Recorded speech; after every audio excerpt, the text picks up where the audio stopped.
لله وكفى وسلام على عباده الذين اصطفى أما بعد أعوذ بالله من الشيطان الرجيم بسم الله الرحمن الرحيم وأصحاب اليمين ما أصحاب اليمين صدق اللہ العظیم۔ سورۃ الواقعہ کی تفسیر میں آج آیت نمبر 27 سے آیت نمبر 40 تک کی تفسیر انشاءاللہ ہوگی۔ تو سب سے پہلے اللہ رب العزت نے جو انسانوں کی 3 قسمیں بنائی تھیں، کل جو بیان ہوا تھا وہ ان لوگوں کا ہوا تھا جو انسانوں کی جماعت میں سب سے اعلیٰ قسم کے لوگ ہیں، سب سے اعلیٰ درجے کے لوگ ہیں، اور یہ وہ لوگ ہوں گے جو اللہ کے عرش کے بالکل سامنے ہوں گے۔ ان کی تفصیلات جو اللہ رب العزت نے بیان فرمائی تھیں کل ان کا ذکر ہوا تھا۔ آج ارشاد فرمایا وَأَصْحَابُ الْيَمِينِ مَا أَصْحَابُ الْيَمِينِ، وہ لوگ جو دائیں جانب والے ہیں، جو دائیں ہاتھ والے ہیں، کیا کہنے ہیں ان دائیں ہاتھ والوں کے، کیا درجات ہیں ان دائیں ہاتھ والوں کے۔ یہ دائیں جانب والے جو لوگ ہیں جو اللہ کے عرش کے دائیں جانب ہوں گے، جن کے نامہ اعمال ان کے دائیں ہاتھ میں دیے گئے ہوں گے، اب ان کی تفصیل اللہ رب العزت جو ہے وہ بیان یہ فرما رہے ہیں۔ فرمایا ما اصحاب الیمین، کیا کہنے ان دائیں ہاتھ والوں کے۔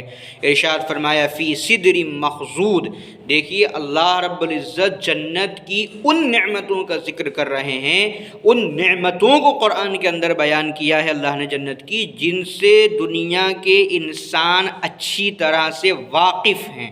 ان نعمتوں کو بیان کیا ہے جن کو دنیا کے انسان جانتے ہیں، اگرچہ جنت کی جو نعمتیں ہیں وہ دنیا کی نعمتوں سے ماہیت کے اعتبار سے اور حقیقت کے اعتبار سے بالکل مختلف ہوں گی۔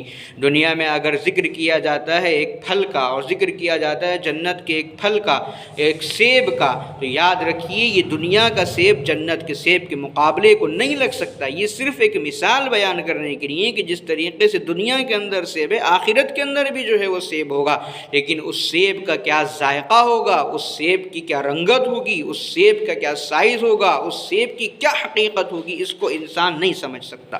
تو جنت کی اللہ نے قرآن میں ان نعمتوں کو ذکر فرمایا ہے جن سے دنیا کے انسان کسی حد تک واقف ہیں، جن کو جانتے پہچانتے ہیں۔ تو ارشاد فرمایا کہ دیکھو دائیں ہاتھ والے، کیا کہنے ہیں ان دائیں ہاتھ والوں کے۔ ارشاد فرمایا فی صدر مخضود، وہ بیری کے ایسے درختوں کے اندر ہوں گے جس کے اندر کوئی کانٹا جو ہے وہ نہیں ہوگا۔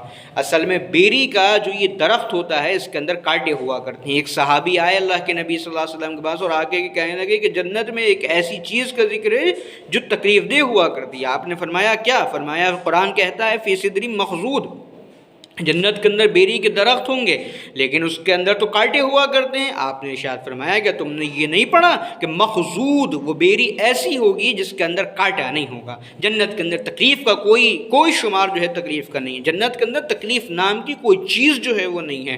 تو ارشاد فرمایا فی صدر مخضود، جنت کی بیری جو ہے وہ بے کانٹوں کی بھی جو ہے وہ بیری ہوگی۔ فی صدر مخضود، ارشاد فرمایا وطلح منضود، اللہ رب العزت نے کہ لدے ہوئے کیلے ہوں گے۔ یہ چونکہ اہل عرب کیلوں کو جانتے تھے، بیری کو جانتے تھے، اس لیے بیری کے درخت کو، کیلے کے درخت کو ارشاد فرمایا کہ خوب لدے ہوئے جو ہے کیلے ہوں گے، تہ بتہ جو ہے وہ کیلے ہوں گے۔ وطلح منضود، ارشاد فرمایا وظل ممدود، پھیلے ہوئے دور دراز تک جاتے ہوئے جو ہے وہ سائے ہوں گے۔ اور حدیث پاک میں اس کو یوں ارشاد فرمایا اللہ کے نبی صلی اللہ علیہ وسلم نے کہ اگر 100 سال بھی گھوڑے پر سوار ہو کر کے سوار چلتا رہے تو ارشاد فرمایا کہ اس سایوں کی مسافت کو جو ہے وہ طے نہیں کر سکے گا۔ 100 سال تک بھی اگر تیز رفتار گھوڑے پر بیٹھ کر کے چلے تو جو سائے پھیلے ہوئے ہوں گے، جو سائے پھیلے ہوئے ہوں گے، اس کو کبھی جو ہے وہ قطع نہیں کر سکے گا۔ وظل ممدود، ارشاد فرمایا وماء مسکوب، بہتے پانی وہاں پر جو ہے وہ ہوں گے، چشمے پانی کے جو ہے وہ ہوں گے۔ وفاکہۃ کثیرہ، اور خوب میوے وہاں پر جو ہے وہ ہوں گے۔ کبھی میوے سے انسان کا جو ہے وہ دل نہیں بھرے گا، کبھی پیٹ نہیں خراب ہوگا۔ انسان کے ذہن میں ایک سوال آ سکتا ہے کہ جنت میں اتنا کھائیں گے اور اتنا پئیں گے تو انسان کے پیٹ کا جو ہے وہ کیا حال ہوگا؟ چونکہ دنیا کے اندر تو یہ ہوتا ہے کہ ذرا سا اگر کچھ کھا لیا تو پیٹ خراب ہو جایا کرتا ہے، انسان کا دل خراب ہو جائے، لیکن جنت کے اندر یہ چیز نہیں ہوگی۔ سب کچھ ہاضمہ، صرف ایک ڈکار آئے گی اور وہ ڈکار بھی ایسی ہوگی کہ اس کے اندر خوشبوئیں جو ہے وہ نکل رہی ہوں گی اور سارا کھانا آدمی کا جو ہے وہ ہضم ہوتا چلا جائے گا۔ نہ پیٹ خراب ہوگا، نہ پسینہ آئے گا، نہ تھوک آئے گا، نہ بلغم آئے گا، نہ کوئی بیماری انسان کو لاحق ہوگی۔ وہ تو جگہ ہی عیش و عشرت کی ہے۔ فرمایا وفاکہۃ کثیرہ لا مقطوعۃ ولا ممنوعہ، ارشاد فرمایا اللہ رب العزت نے کہ نہ تو جنت کے پھل، نہ جنت کی نعمتیں کبھی مقطوعہ ختم ہوں گی اور نہ کبھی ان سے جو ہے وہ روکا جائے گا۔ دو باتیں ہیں دیکھیے، ایک ہوتا ہے کہ دنیا کے اندر جب فصل آیا کرتی ہے تو وہ ایک موسم میں آیا کرتی ہے، کوئی فصل جو ہے گرمی کے اندر آتی ہے، کوئی فصل جو ہے برسات کے اندر آتی ہے، کوئی فصل جاڑوں کے اندر آیا کرتی ہے اور ایک وقت تک رہتی ہے، اس کے بعد وہ ختم ہو جاتی ہے، پھر مارکیٹ میں آپ کو وہ پھل نہیں ملے گا جس کی فصل جو ہے وہ ختم ہو جائے۔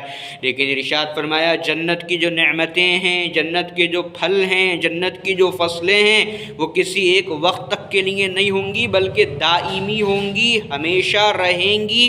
جس نعمت کو دل چاہے گا وہ پھل وہاں پر موجود ہوگا، کبھی اس کی فصل ختم نہیں ہوگی، کبھی انسان کو اس سے روکا نہیں جائے گا۔ لا مقطوعۃ ولا ممنوعہ، ایک تو یہ ہوتا ہے مقطوعہ کہ فصل ختم ہو گئی، ایک ہوتا ہے ممنوعہ، کسی کا باغ ہے، اس کا وہ باغ کا مالک ہے، وہ آپ کو اجازت دے تو آپ پھل کھا سکتے ہیں ورنہ نہیں کھا سکتے۔ فرمایا نہ تو جنت کے اندر ایسی کوئی بات ہوگی، نہ تمہیں کسی پھل کے کھانے سے روکا جائے گا، نہ ہی وہ وہاں پر ختم ہوگی، تم خود اس باغ کے مالک ہوگے، جتنا چاہو کھاؤ، جہاں سے چاہو کھاؤ، جو چاہو کھاؤ، جیسے چاہے کھاؤ، لیٹ کر کے کھاؤ، بیٹھ کر، جو دل چاہے کرو۔ لا مقطوعۃ ولا ممنوعہ وفرش مرفوعہ، اونچے اونچے فرش اللہ رب العزت نے بستر لگا کر کے رکھے ہیں۔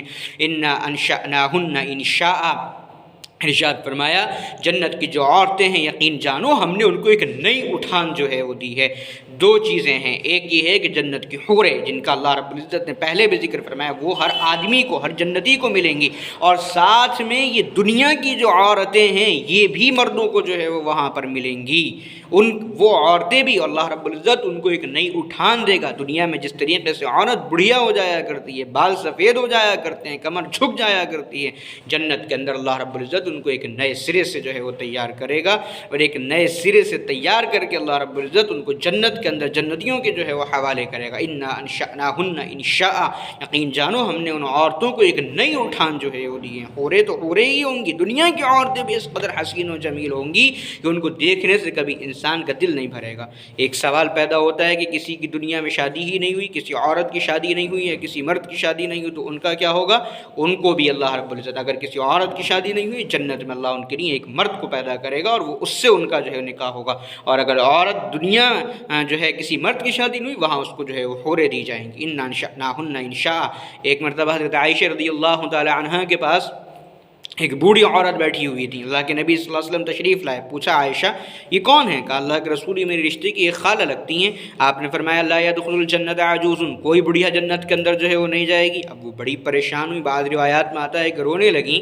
آپ نے حقیقت کو واضح فرمایا، کہا کہ دیکھو کوئی بڑھیا جنت کے اندر نہیں جائے گی سے مطلب یہ ہے کہ جوان ہو کر کے جنت کے اندر جائے گی، بڑھاپے کا کوئی رول جو ہے وہ جنت کے اندر نہیں ہے۔